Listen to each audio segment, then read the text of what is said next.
Welcome to our channel. If you need to connect your Arlo to Wi-Fi or change the network, follow these step-by-step instructions for a smooth connection process. Step 1. Open the official app for your Arlo on your smartphone or tablet. Make sure you're signed into your account. Step 2.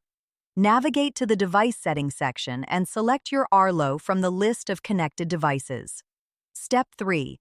Look for the Wi-Fi or network settings option and tap on it to view current connection details. Step 4. Select Change Network or connect to Wi-Fi to begin the network connection process. Step 5. Your device will scan for available Wi-Fi networks. Select your desired network from the list of available options. Step 6. Enter your Wi-Fi password carefully when prompted.